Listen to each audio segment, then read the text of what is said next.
What up everybody, it's Big G. Today I was out exploring the park, and it just happened to come as a huge thunderstorm was passing over. While most of the animals took advantage of the sudden downpour, some creatures elected to seek shelter from the rain, some of them in the most unexpected of places.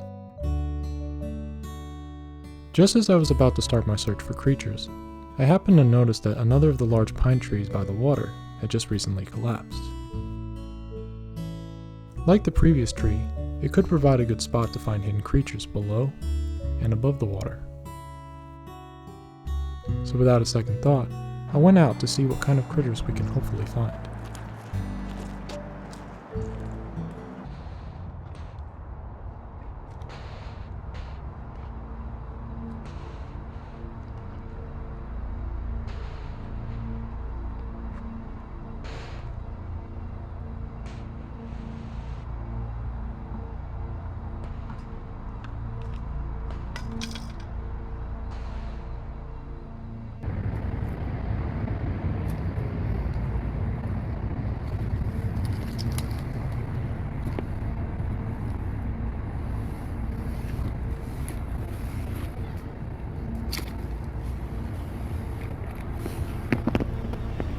Gotcha.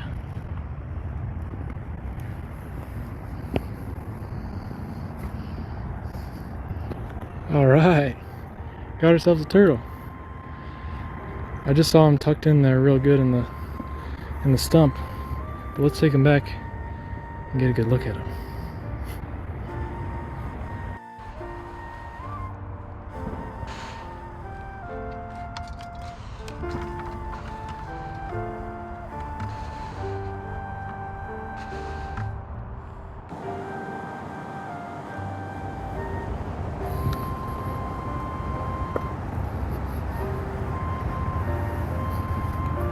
Here we go. Now that is a pretty good sized turtle.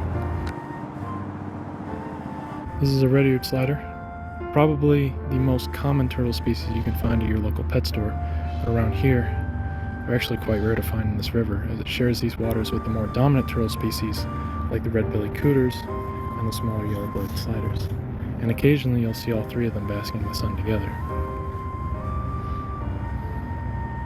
So let's take a look at this little guy, shall we?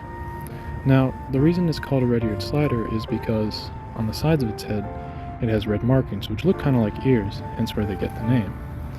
They also have yellow and black stripes and markings on the head, which run down into the neck, the legs, all the way to the sides and bottom of the plastron.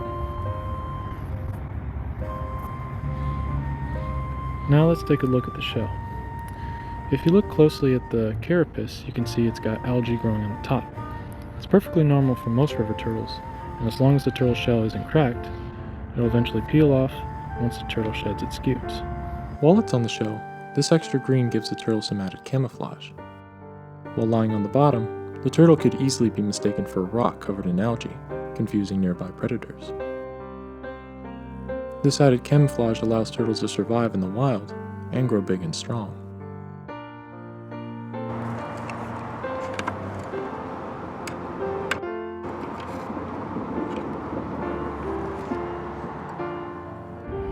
Okay, so that reads as 6 pounds with the weight on the bucket, but you have to subtract 2 pounds from the bucket, so that would make this turtle exactly 4 pounds. Not a bad catch for my second red-eared slider. As the rain begins to stop and the sun begins to shine again, it's time to release this turtle back into his hiding spot.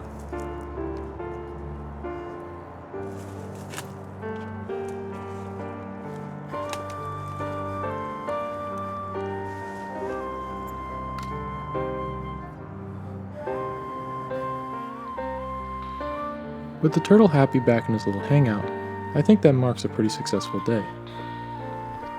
And before I leave, I decided to just take one last look at the view from this fallen pine tree.